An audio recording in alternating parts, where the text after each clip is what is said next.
అమ్మమ్మ గారితో చెప్దాం రా. అమ్మా,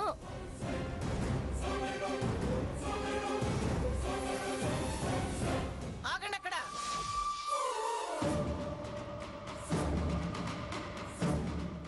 అడుగు ముందుకు వేశారో మర్యాద దక్కదు. మీరు మాట్లాడకండి. అది ఎప్పుడైతే ఇంట్లో లేకుండా వెళ్ళిపోయిందో అప్పుడే ఈ గుమ్మం తొక్కే అర్హత కోల్పోయింది.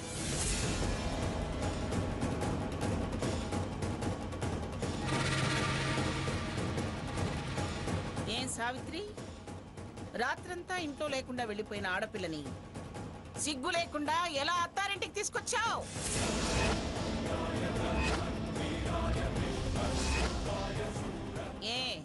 ఎటు పోయినా పర్వాలేదు, ఏం చేసి వచ్చినా అభ్యంతరం లేదు.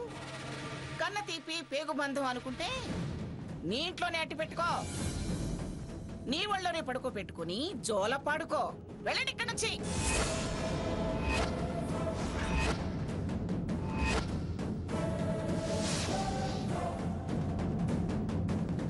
అది చేసింది తప్పని అనుకోకపోతే సంజాయిషీలు కూడా వినకుండా చంప చెల్లు మనిపించి నీ సంజాయిషీలు నాకు కాదు మీకు చెప్పమని క్షమించినా మీరే, శిక్ష వేసినా మీరేనని ఇక్కడికెందుకు తీసుకొస్తాను పిన్ని గారు? ఆహా, తల్లి కూతుళ్ళిద్దరూ చాలా తెలివైన వాళ్ళు. వినేవాళ్లుంటే చెవులకు చామంతి దండలేస్తారు.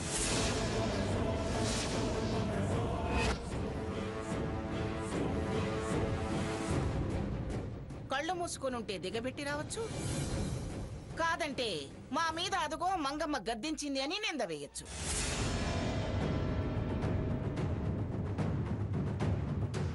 శిక్ష వేస్తే నలుగురిలో మమ్మల్ని పలచన చెయ్యొచ్చు అని వెంట వేసుకుని వచ్చావా? క్షమించుకుంటావో శిక్షించుకుంటావో నీ ఇష్టం. పో, దాన్ని తీసుకుని పో. అర్హత లేకపోవడానికి, క్షమించడానికి, శిక్ష వేయడానికి నేనేం తప్పు చేయలేదమ్మమ్మ గారు. నోర్మోయ్, నోర్మోయ్.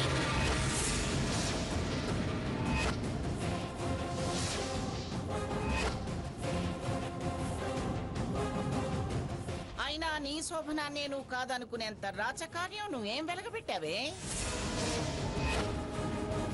మా ఆయన గారు కోరుకున్నారు మా అత్తగారు రావాలి, దొత్తగారు రావాలి అని. దీర్ఘాలు తీసి నన్నే సరి అనిపించావు కదే.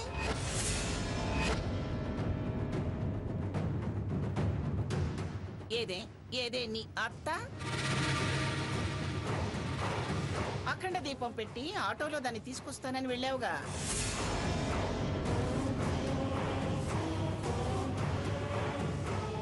అఖండ దీపం పెట్టావా, లేక అదే నువ్వు కలిసి అసలు కేసరు పెట్టాలని ఇలా చేశారా? తీసుకెళ్ళు సావిత్రి, దాన్ని నా కళ్ళ ముందు లేకుండా తీసుకెళ్ళు.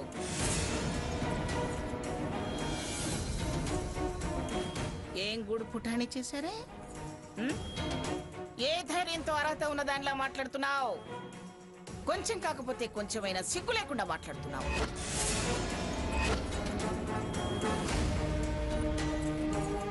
మంగా, కారణం తెలుసుకోకుండా ఎందుకు అలా దోషిని చేసి మాట్లాడతావు? దాని బతుక్కి అదే నిప్పంటించుకుంది. ఇంకా కారణం తెలుసుకోవడానికి ఉంది. కారణం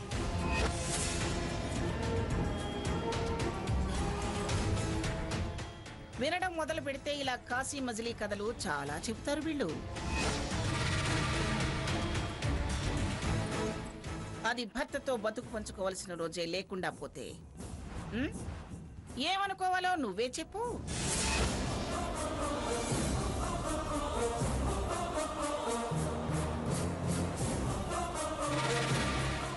కూతురన్న వలపక్షం మానుకొని మాట్లాడు సావిత్రి. దాన్ని సమర్థిస్తావా లేక నేను కరెక్ట్ అంటావా? నేనేం మాట్లాడాలో తెలియలేని స్థితిలో ఉన్నాను పిన్ని గారు. ఈ అతి తెలివి మాటలే వద్దు. బాధ్యత గల తల్లివైతే నిజం చెప్పు. అది చేసింది 100కి 100 పాళ్ళు తప్పేనని స్పష్టంగా చెప్పు.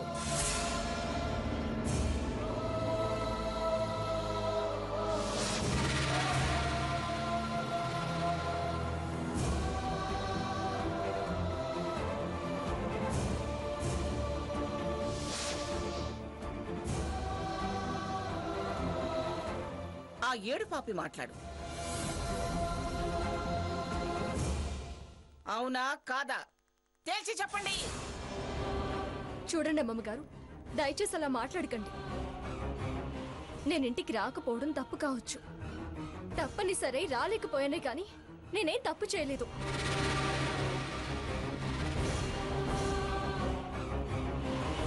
మీరు కారణం అడుగుతారనుకున్నాను కానీ ఇలా కాని మాటలు అనకూడని మాటలు అంటారనుకోలేదు.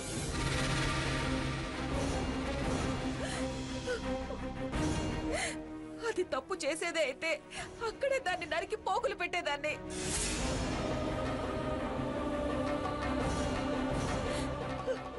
సీత చెప్పేది ఒక్కసారి వినండి పిన్ని గారు. నానమ్మ, సీత గురించి నాకు బాగా తెలుసు. తను నువ్వనుకునేంత తప్పుగా ప్రవర్తించే మనిషి ఏం కాదు. తప్పు చేసే మనిషి కాదు అని సమర్థించకన్నయ్య. మిడ్ నైట్ అయినా ఇంటికి రాకపోవటం చిన్న విషయం కాదు.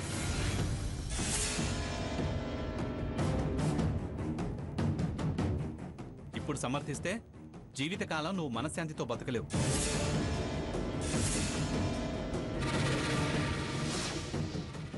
అసలు నిలదీయాల్సింది గ్రాని కాదు, నువ్వు. నోరు ముయ్యరా. తానేమిటో జగమంతా అంతే అనుకునే రకాని నువ్వు. నీలాగే అందరూ అనుకుంటున్నావా?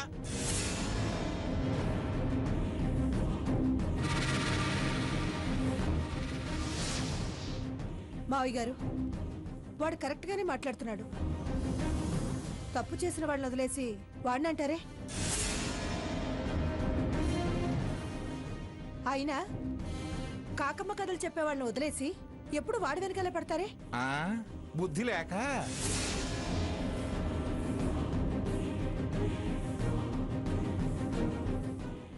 నీ అంత గొప్పగా ఆలోచించలేక.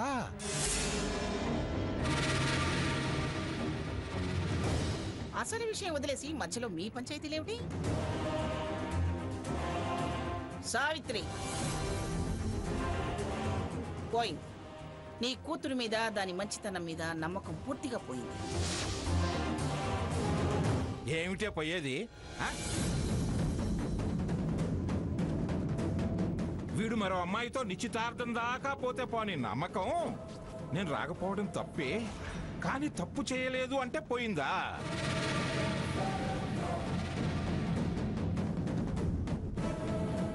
ఎన్నోసార్లు నీ నోటితో నువ్వే రామచంద్రం కూతుర్లు బంగారం అన్నదానివి. ఇప్పుడు ఇలా ఎలా అనగలుగుతున్నావే? ఆ సందర్భం వేరు, ఈ సందర్భం వేరు. నా బతుకు కన్నా మరొక మనిషిని బ్రతికించడం ముఖ్యం అనుకున్నాను. ఎవరి బతుకో బాగు చేయడం కోసం నీ బతుకు నాశనం చేసుకుంటావా? వాడు అన్నా వదినా అని ఆరాటపడ్డాడు, కానీ నువ్వే కాదని చెడగొట్టుకున్నావంటే ఏమనాలి? వాడంటే ఇష్టం లేకపోవడం అన్నా కావాలి, లేదా నీ అత్తగారి పథకమైనా కావాలి.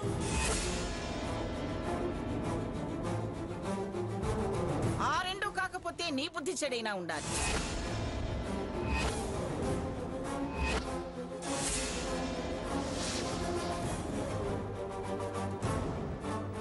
వాటిని కప్పిపుచ్చుకోవడానికి అక్బర్ బీర్బల్ కథలు చెబితే కుదరదు.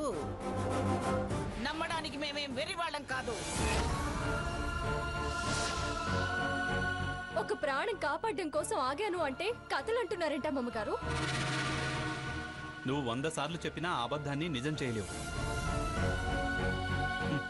తొందరపడి వదినా అన్నాను. నీ పరిచయం నుంచి నీ ప్రవర్తన అనుమానించేదిగానే ఉంది. సాకేత్, తొందరపడి మాట జారుద్దు, తర్వాత బాధపడాల్సి ఉంటుంది.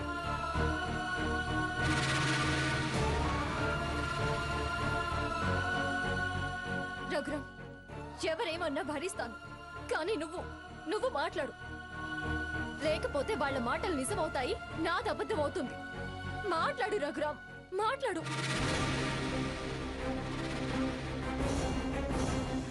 మాట్లాడు రఘు.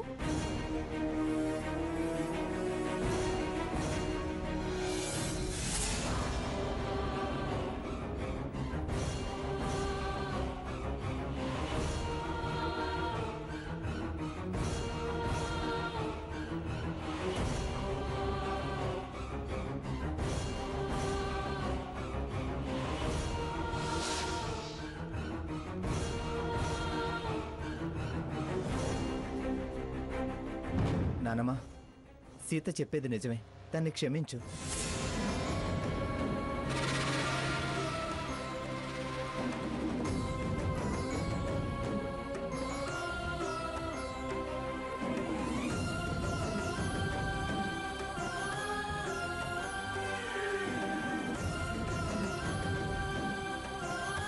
రేయ్, నమ్మించగలిగితేనే మోసం చేయడం కుదురుతుందని అది దాని మీద నాకు చాలా నమ్మకం కలిగించింది.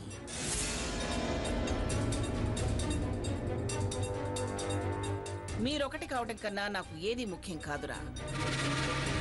కానీ ఇప్పుడు 1,00,000 కారణాలు చెప్పినా నేను నమ్మను. ఏమిటమ్మా సీత, ఎవరి కోసమో ఎందుకు నీ బతుకునేలా ప్రమాదంలో పడేసుకున్నావు? ఒక్క ఫోన్ అన్నా చేస్తే బాగుండేది కదా. మా ఫోన్కు కూడా నువ్వు అందుబాటులోకి రాలేదు. ఛార్జింగ్ అయిపోయింది తాతయ్య గారు. బయటకు వచ్చి చేసే అవకాశం లేకుండా పోయింది. విన్నారా? బయటికి రాలేని పరిస్థితి అట. హా, అంటే ఏమనుకోవాలి? అమ్మమ్మ గారు, ఏ నోరు లేస్తుందేమిటి? చెప్పవే, ఎవరి ప్రాణం కాపాడటానికున్నావు? అంత కావలసిన మనిషి ఎవరో చెప్పవే.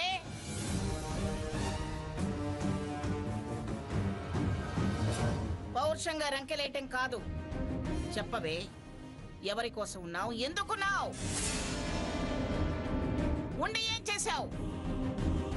ఈ మాటలు అనుమానించక ముందు అడగాలి మంగా. నిజమైతే ఎప్పుడు అడిగినా సమాధానం చెప్పచ్చు. మీరు నమ్మినా నమ్మకపోయినా నేను చెప్పేది నిజం. నేను గుడిలో ప్రదక్షిణలు చేసి రాబోతుండగా ఒక పెద్ద ఆవిడ కుప్పకూలి స్పృహ కోల్పోయింది.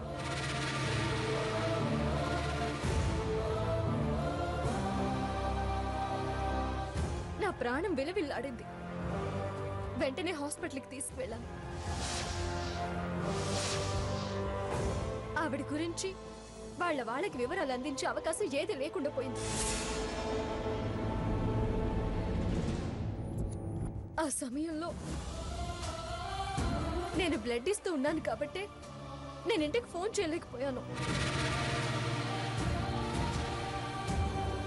తల్లే కదా, నా స్థితి అర్థం చేసుకుంటుంది అని అమ్మ దగ్గరికి వెళితే మీలాగే తను నా మాట కూడా వినకుండా ఆవేశపడి ఇక్కడికి లాక్కొచ్చింది.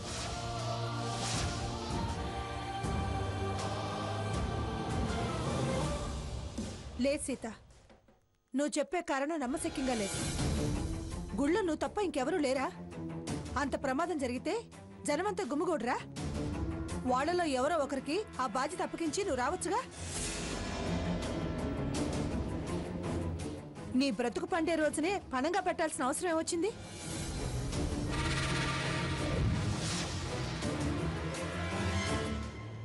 దాని సంజాయిషి నాకు సమ్మతంగా లేదు. ఎస్, గ్రాని అనేది కరెక్ట్. ఏరా, నిన్ను దారికి తెచ్చారని వాళ్ళని సాధించాలని చూస్తున్నావా?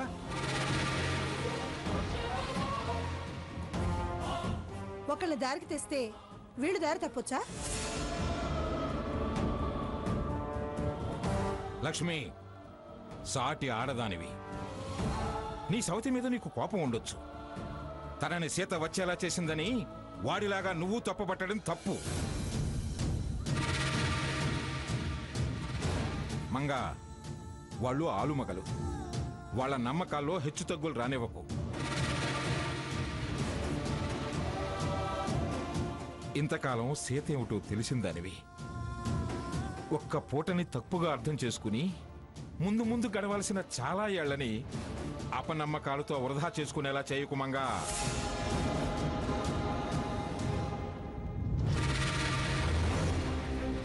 చూడండి అమ్మమ్మ గారు, ఆ దేవుడి మీద, నన్ను కట్టుకున్న రఘురాం మీద, నా కన్న తల్లిదండ్రుల మీద ప్రమాణం చేసి చెప్తున్నాను.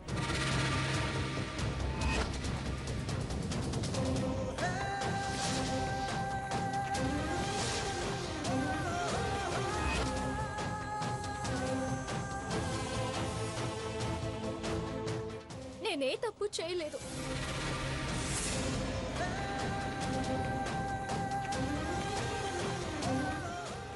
నాకు నా భర్త అంటే ఎంత ప్రేమ ఉందో మీరన్నా అంతే గౌరవం ఉందమ్మమ్మ గారు.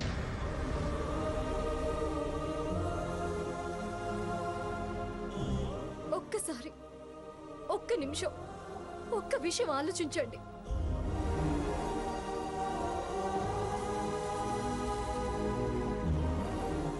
భార్యాభర్తలుగా మేము ఈ ఇంట్లోనే ఉంటున్నా, ఒకే గదిలో పడుకుంటున్నాం.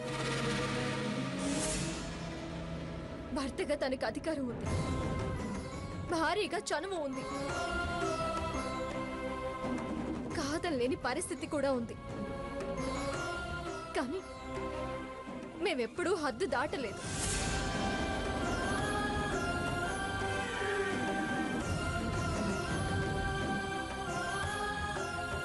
పద్ధతి తప్పలేదు. అలాంటి నేను దారి తప్పుతానా? అసలు అసలు నన్ను అలా ఎలా ఊహించగలిగారు?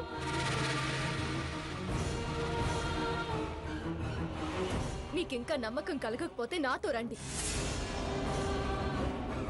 గుళ్ళో దేవుడి ముందు తడి బట్టలతో దీపం ఆర్పి ప్రమాణం చేయడానికి కూడా నేను సిద్ధమే.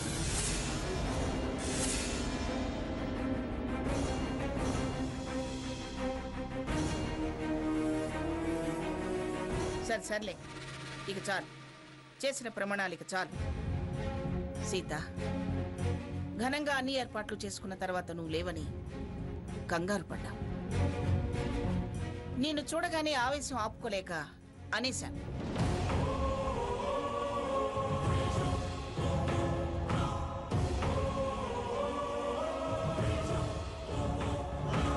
వెళ్ళు, లోపలికెళ్ళు.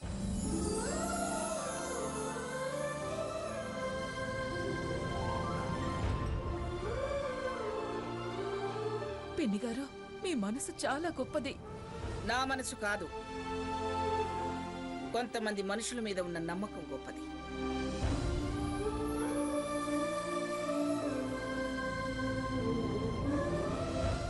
వస్తాను పిన్ని గారు.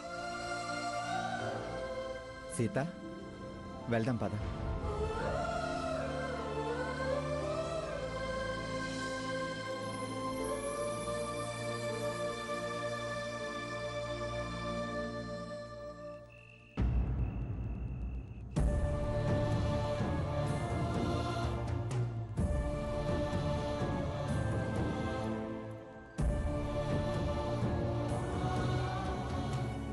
ఏయ్,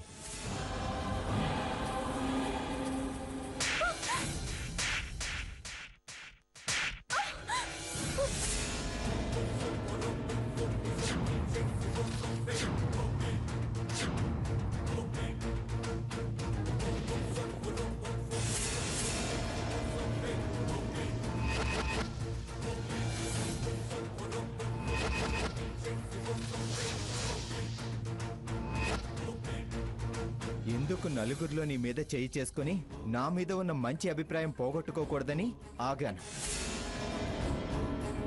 చెప్పు, ఇప్పుడు చెప్పు, ఎక్కడికి వెళ్ళావు? ఎస్, రఘురామ్ని అడుగుతున్నాను. చెప్పు చెప్పు.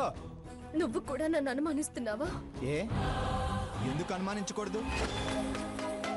నేను అందరి మగాళ్ళ లాంటి వాడిని. ఎంత ప్రేమిస్తే మాత్రం నువ్వేం చేసినా పట్టించుకోననుకున్నావా? నా కళ్ళల్లో కారం కొడితే కూడా అలాగే గుడ్లు అప్పగించి చూస్తూ ఊరుకుంటాననుకుంటున్నావా? చెప్పు, ఎక్కడికి వెళ్ళావు?